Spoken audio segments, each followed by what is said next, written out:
اعوذ باللہ من الشیطان الرجیم بسم اللہ الرحمن الرحیم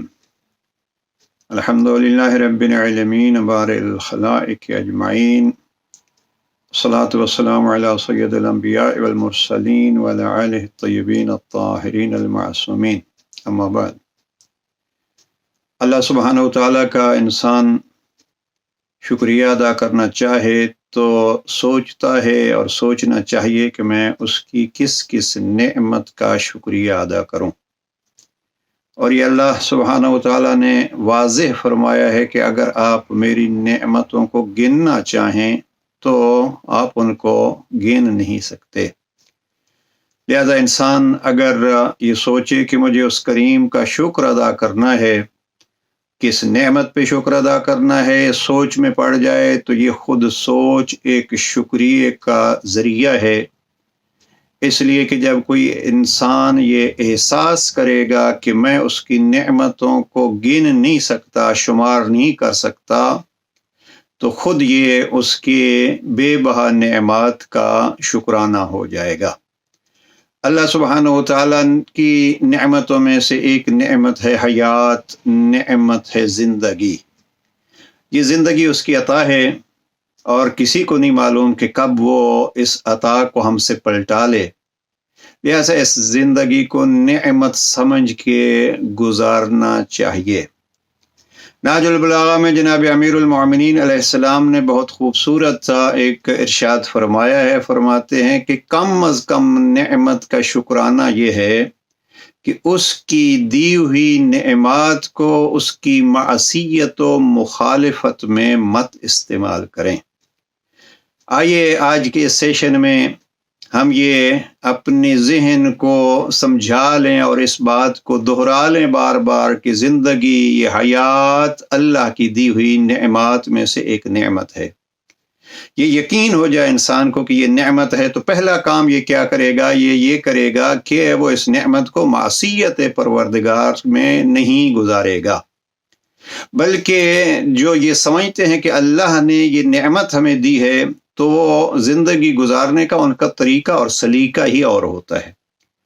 انسان کی زندگی کا طریقہ کیا ہونا چاہیے؟ انسان کی زندگی کا طریقہ حیوانوں کی زندگی سے الگ ہونا چاہیے۔ ہم جس کو زندگی سمجھتے ہیں شاید ہم سے بہتر زندگی حیوانات گزار رہے ہیں۔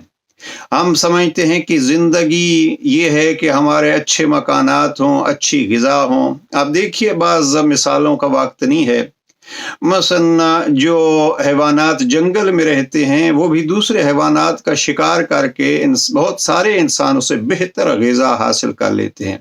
لہذا غذا یا مکان یا یہ چیزیں کوئی معیار زندگی نہیں ہے، اور اپنی زندگی بھی سہولیات سے اور آسائشوں سے گزار لینا یہ کوئی کمال زندگی نہیں ہے۔ کمال زندگی کیا ہے؟ اس کے لیے ایک جملہ جناب امیر علیہ السلام نے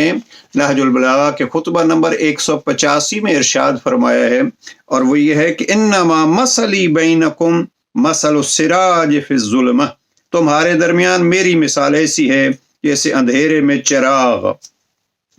اب انسان کی زندگی کو دوسروں کی آسانیوں کے لیے اور دوسروں کی رہنمائی کے لیے اور دوسروں کی سہولتوں کے لیے اگر ہوگی یہ زندگی تو یہ حقیقت میں انسانی زندگی ہے، اور یہی زندگی یعنی اپنے لیے جینا یہ حیوانوں اور انسانوں کی مشترکہ زندگی ہے، اور دوسروں کے لیے اپنی اس زندگی میں اپنے لیے مشکلات برداشت کر لینا، ان کی زندگی کی راہوں سے رکاوٹیں ہٹا دینا، یہ حقیقی زندگی ہے جس کو جناب امیر علیہ السلام نے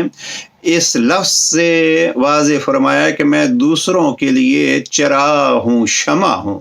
لہٰذا یہ کوشش یہ کریں کہ ہماری زندگی دوسروں کے لیے شمع زندگی بن جائے، اور یہ شمع زندگی ہی کے لیے جناب امیر علیہ السلام کا یہ فرمان نہج البلاغہ کے خطبہ 185 میں ذہن میں رہے۔ امام فرماتے ہیں کہ انما مثلی، تمہارے درمیان میری مثال ایسی چراغ اور ایسی شمع جیسی ہے کہ جس شمع کے ذریعے سے دوسروں کی زندگیوں میں روشنائی پیدا ہوتی ہے، ان کے لیے راہیں واضح ہوتی ہیں، وہ ٹھوکریں کھانے سے بچ جاتے ہیں۔ امام فرماتے ہیں جو اس میں اس کے احاطے میں آ گیا وہ روشنی پا گیا۔ اور اسی طریقے پہ اللہ سبحانہ و تعالیٰ نے قرآن مجید میں پیغمبر اکرم کی جب سیرت کو بیان فرمایا تو وہاں کیا ہے؟ سراجن منیرا، وہ دوسروں کی زندگیوں کے لیے چمکتا ہوا چراغ ہے۔ لہذا زندگی حقیقی با کمال زندگی یہ ہے کہ ہم دوسروں کے لیے رہنما بن جائیں، اور یہی قرآن ہم سے چاہتا ہے۔ قرآن مجید میں زندگی کیا ہے؟ آج کے لیے اگر اس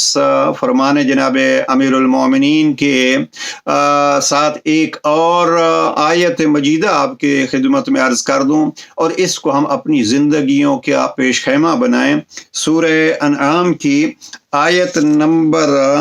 اگر آپ 164 دیکھیں، بڑی مشہور و معروف آیا، ارشاد پروردگار ہوتا ہے، کل ان صلاتی و نسکی و محیای و مماتی للہ رب العالمین، کہیے کہ میری نماز، میری عبادتیں، میری زندگی اور میری موت للہ رب العالمین۔ علامہ علی نقی صاحب نے بڑا خوبصورت ترجمہ کیا، فرماتے ہیں میری زندگی اور میری موت خاص اللہ کے لیے ہے، بس اللہ کے لیے ہے جو تمام جہانوں کا پروردگار ہے۔ اگر انسان یہ سمجھے کہ یہ زندگی بس اللہ کے لیے ہے تو پھر اس میں یہ نہیں دیکھا گیا کہ میرا نفس کیا چاہتا ہے، اس میں وہ یہ دیکھے گا کہ میرا اللہ مجھ سے کیا چاہتا ہے۔ اب جب اللہ کے مطابق زندگی گزرے تو یہی زندگی علوی ہے، اور یہی امام فرماتے ہیں کہ میں دوسروں کے لیے چراغ ہوں۔ اس کے لیے مولانا روم نے اپنی مثنوی میں جہاں جناب امیر علیہ السلام کی زندگی کے متعلق بڑی تفصیل سے منظوم کیا ہے اس پہلو کو، وہاں ایک مقام پہ آ کے امیر علیہ السلام کی زبان مبارک سے مولانا روم مثنوی کے پہلے دفتر میں صفحہ نمبر 145 ہے میرے پاس، وہاں لکھتے ہیں تا احب للہ آید نام من، علی کہتے ہیں میں سارا کچھ اس لیے کرتا ہوں تاکہ میرا نام ان میں آئے جو اللہ سے محبت کے لیے سب کچھ کرتے ہیں، تاکہ ابغض للہ آید کام من، میرا ہر کام، میرا ہر سانس، میری زندگی کا ہر لحظہ اگر بغض کسی سے ہو تو وہ اللہ کے لیے ہو، تاکہ اعطا للہ آید جود من، علی فرماتے ہیں تاکہ میری جود، میری سخا کس کے لیے ہو؟ اعطا للہ، کہ علی نے اللہ کے لیے دیا ہے، تاکہ امسک للہ آید بود من، تاکہ جو کچھ میں روک لوں کسی سے وہ بھی میرے نفس کے لیے، میری ذات کے لیے، میرے خاندان کے لیے نہیں ہو بلکہ وہ بھی اللہ کے لیے ہو۔ بخل من للہ عطا للہ و بس، امیر المومنین کے لیے مولانا روم کہتے ہیں علی کا نظریہ یہ ہے کہ میرا بخل یعنی کسی سے روک لیتا ہوں تو بھی اللہ کے لیے، اگر میں کسی کو عطا کرتا ہوں تو بھی اللہ کے لیے، جملہ للہ نعم من آن کاس، میں پورے کا پورا اللہ کے لیے ہوں، کسی اور کے لیے نہیں ہوں۔ اب پڑھ لیجیے اس آیہ مبارکہ کو، قل ان صلاتی و نسکی و محیای و مماتی للہ رب العالمین، اس آیت پہ عمل کامل انجام دینے والی ذات کا نام ہے علی ابن ابی طالب۔ آئیے اپنی زندگیوں کو نہج البلاغہ کے حکمت بھرے جملوں میں تلاش کر کے ویسے گزاریں جیسے زندگی دینے والا رب چاہتا ہے۔ والسلام علیکم ورحمۃ اللہ وبرکاتہ۔